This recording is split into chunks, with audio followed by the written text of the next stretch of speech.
నమస్కారం. వార్తలకు స్వాగతం. హైదరాబాద్ లో హత్యకు గురైన దళిత యువకుడు సీనపల్లి భాస్కర్ కేసులో ఫాస్ట్ ట్రాక్ కోర్టు ఏర్పాటు చేసి నిందితులకు కఠిన శిక్షలు విధించాలని ఎంఎస్పీ ఎంఆర్పీఎస్ నాయకులు డిమాండ్ చేశారు. భాస్కర్ స్వగృహంలో పర్యటించిన నేతలు ఆయన కుటుంబానికి 50 లక్షల ఎక్స్గ్రేషియా ప్రకటించాలని ప్రభుత్వాన్ని కోరారు. హైదరాబాద్ హత్యకు గురైన దళిత యువకుడు సీనపల్లి భాస్కర్ కేసులో న్యాయం చేయాలని ఎంఆర్పీఎస్ ఎంఎస్పీ నేతలు డిమాండ్ చేశారు. భాస్కర్ స్వగృహంలో పర్యటించి కుటుంబ సభ్యులు గ్రామస్తులతో మాట్లాడి వివరాలు సేకరించారు. భాస్కర్ హత్య కుల వివక్ష నేపథ్యంలో జరిగిందని ఆరోపించిన నేతలు ఈ కేసును ఫాస్ట్ ట్రాక్ కోర్టులో విచారించి నిందితులకు కఠిన శిక్షలు విధించేలా కోరారు. ఇంకా అనుమానితులుగా ఉన్న వారిపై కూడా చర్యలు తీసుకోవాలని డిమాండ్ చేశారు. బాధిత కుటుంబానికి ఎస్సీ ఎస్టీ చట్టం ప్రకారం అన్ని హక్కులు కల్పించడంతో పాటు 50 లక్షల ఎక్స్గ్రేషియా ఇవ్వాలని ప్రభుత్వాన్ని కోరారు. కుటుంబానికి న్యాయం జరిగే వరకు తమ పోరాటం కొనసాగుతుందని ఎంఆర్పీఎస్ ఎంఎస్పీ నాయకులు స్పష్టం చేశారు. గ్రామానికి చెందినటువంటి దళిత యువకుడు సీనపల్లి భాస్కర్ ఇటీవల హైదరాబాద్లో హత్య గురి కావడం జరిగింది. ఎందుకు హత్య గురి కావడం జరిగిందంటే సీనపల్లి భాస్కర్ అనే మాదిగ సామాజిక వర్గానికి చెందిన వ్యక్తి అదే గ్రామానికి చెందినటువంటి ఒక యాదవ సామాజిక వర్గానికి చెందినటువంటి అమ్మాయిని ప్రేమించడం జరిగింది. ఆమెను ప్రేమించడాన్ని జీర్ణించుకోలేనటువంటి వారి తండ్రి ఒక మాదిగ సామాజిక వర్గానికి చెందిన వ్యక్తిని, ఒక అంటరాని కులానికి చెందిన వ్యక్తిని నువ్వు ఎందుకు ప్రేమిస్తున్నావు అని చెప్పేసి తన కూతుర్ని ఇబ్బంది పెట్టడమే కాకుండా అనేక సందర్భాల్లో ఈ భాస్కర్ను తీవ్రంగా బెదిరించడం జరిగింది, భయభ్రాంతులకు గురి చేయడం జరిగింది. మొన్న 2023 సర్పంచ్ ఎన్నికలు జరుగుతున్న సందర్భంగా కూడా,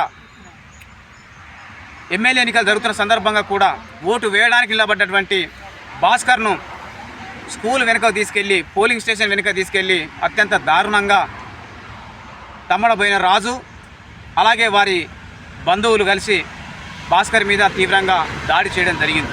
ఈ విషయం గ్రామ ప్రజలందరికీ తెలుసు. ఆ తర్వాత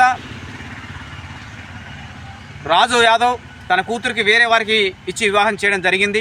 అయినప్పటికీ కూడా ఆ వివాహం జరిగిన తర్వాత కూడా వీరి మధ్య సంబంధాలు ఉన్నాయనే పేరుతోని ఇవాళ ఆయన మీద పోలీస్ స్టేషన్లు పెట్టి అనేక పోలీస్ స్టేషన్లో చిన్నపోయిన భాస్కర్ను పోలీస్ స్టేషన్లో కూడా ఇబ్బందులు పెట్టడం జరిగింది. అయినప్పటికీ భాస్కర్ ఊరు వదిలిపెట్టి పోయి హైదరాబాద్లో ఉద్యోగం చేసుకుంటూ తన కుటుంబాన్ని పోషించుకోవడం జరుగుతున్నది. చిన్నపోయిన భాస్కర్ కుటుంబం అత్యంత పేద కుటుంబం.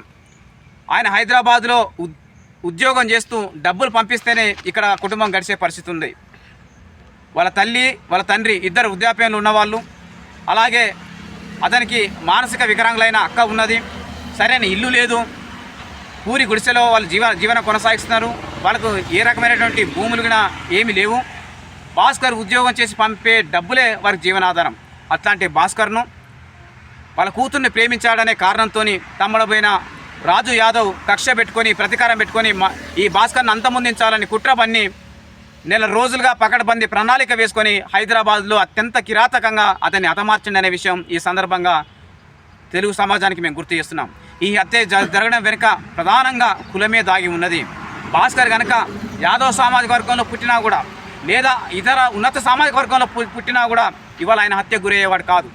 మాదిగ సామాజిక వర్గం పట్ల సమాజానికి ఉండేటువంటి చిన్న చూపు, అంటరానితనం వైఖరి వల్లనే ఇవాళ ఈయన ప్రేమ కులం కారణంగా ఇవాళ హత్యకు దారితీసిందనే విషయం ఈ సందర్భంగా మేము స్పష్టంగా గుర్తు చేస్తున్నాం. అయితే ఈ నేపథ్యంలో ఇక్కడ ఒక భయంకరమైన కుట్ర జరిగింది. ఆ కుట్ర జరగడానికి ఒక ముందస్తు ప్రణాళిక కారణం. తమ్మడబోయిన రాజు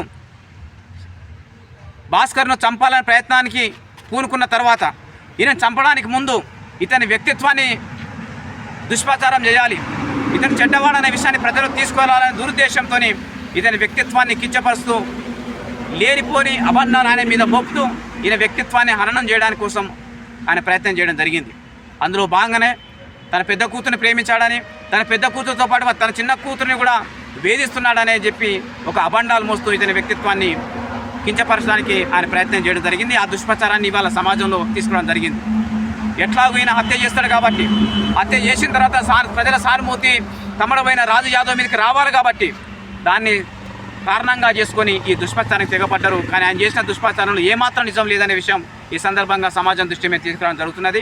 ఈరోజు ఎంఆర్పీఎస్ నిజ నిర్ధారణ బృందం ఉప్పరపల్లి గ్రామంలో పర్యటించడం జరిగింది. ఆ గ్రామ ప్రజలతో కూడా మాట్లాడడం జరిగింది. భాస్కర్ అనే వ్యక్తి ఈ గ్రామంలో ఇప్పటివరకు ఎవరితో గొడవపడ్డ సందర్భం కానీ, ఎవరితో ఘర్షణ పెట్టుకున్న సందర్భం కానీ, ఎవరితో తగువ పెట్టుకున్న సందర్భం కానీ, ఎవరితో వేధించిన సందర్భం కానీ ఏ ఒక్కటి కూడా లేదు అనే విషయం ఈ సందర్భంగా మేము గుర్తు చేస్తున్నాం.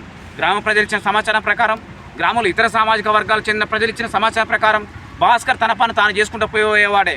కానీ ఆయన చేసిన నేరం ఏంటంటే తమడబోయిన రాజు యాదవ్ కూతుర్ని ప్రేమించడం ఆయన చేసిన నేరం. కాబట్టి దాన్ని మనసులో పెట్టుకొని తన కూతురు జీవితానికి నాశనం కావడానికి ఇతనే కారణమనే కారణం చూపెట్టి ఇవాళ భాస్కర్ను అన్యాయంగా పొట్టన పెట్టుకునే చరిత్ర తమడబోయిన రాజు గారికి, ఆయన బంధువులకు, ఆయన మిత్రులకు ఉండడం జరిగింది. వారిని వెంటనే కఠినంగా శిక్షించాలని మేము రాష్ట్ర ప్రభుత్వాన్ని సందర్భంగా మేము డిమాండ్ చేస్తున్నాం. ఈ సంఘటనలో పాల్పడ్డ వాళ్ళు ఇప్పటికే 5గురిని అరెస్ట్ చేశారని చెప్పేసి ఒక సమాచారం ఉంది. 5గురితో పాటు ఇందులో ఇంకా అనేక మంది కూడా పాల్గొన్నట్టు ఇవాళ ఈ గ్రామస్తులు ఇచ్చిన సమాచారం ద్వారా మాకు అందడం జరిగింది. ఇప్పటి వరకు ఎవరినైతే అదుపులో తీసుకున్నారో, ఇంకా ఇప్పటి వరకు ఎవరైతే అదుపులో తీసుకోలేదో, కుటుంబ సభ్యులు చెప్పిన వివరాల ప్రకారం, అలాగే బంధుమిత్రులు చెప్పిన వివరాల ప్రకారం ఎవరెవరి మీద అయితే అనుమానం ఉందని కుటుంబ సభ్యులు చెప్పారో వాళ్ళ పేర్లను కూడా ఎఫ్ఐఆర్లో వెంటనే నమోదు చేసి వాళ్ళని కూడా వెంటనే అరెస్టు చేయాలని చెప్పేసి పోలీస్ శాఖకు మేము విజ్ఞప్తి చేయడం జరుగుతున్నది.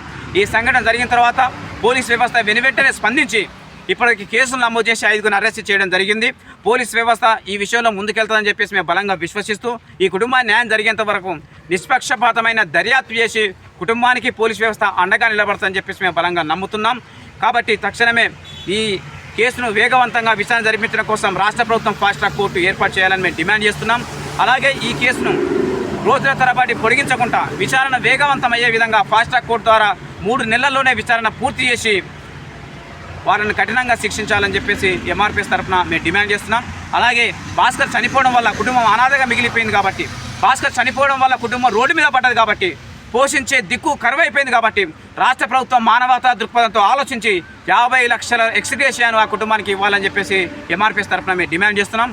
ఈ విషయంలో ఇప్పటికే ఎస్సీ ఎస్టీ అట్రాసిటీ యాక్ట్తో పాటు ఇతర సెక్షన్ల మీద కేసులు నమోదైనాయి కాబట్టి ఆ కుటుంబానికి రావాల్సినటువంటి అన్ని రకాల ప్రయోజనాలను, రాయితీలను రాష్ట్ర ప్రభుత్వం వెంటనే కల్పించాలని చెప్పేసి మేము డిమాండ్ చేస్తున్నాం. ఈ సంఘటనలో న్యాయం జరిగేంత వరకు గౌరవనీయులు మందకృష్ణ మాదిగ నాయకత్వంలో మా పోరాటం ముందుకెళ్తుందని చెప్పేసి మేము స్పష్టంగా తెలియజేస్తున్నాం. ఇవాళ జరిగిన విషయాలన్నిటినీ, ఇవాళ మేము సేకరించిన విషయాలన్నిటినీ, నిజ నిర్ధారణలో మేము స్వీకరించినటువంటి వాస్తవాలన్నిటినీ ఎంఆర్పీఎస్ అధినేత మందకృష్ణ మాదిగ గారికి దృష్టి తీసుకెళ్లడం జరుగుతుంది. ఆ తదుపరి వారితో చర్చించిన తర్వాత భవిష్యత్తులో మందకృష్ణ మాదిగ గారు తీసుకున్న నిర్ణయానికి అనుగుణంగా ఆ కుటుంబాన్ని న్యాయం జరిగేంత వరకు మా పోరాటం ముందుకెళ్తుందని చెప్పేసి ఈ సందర్భంగా మేము గుర్తు చేస్తున్నాం.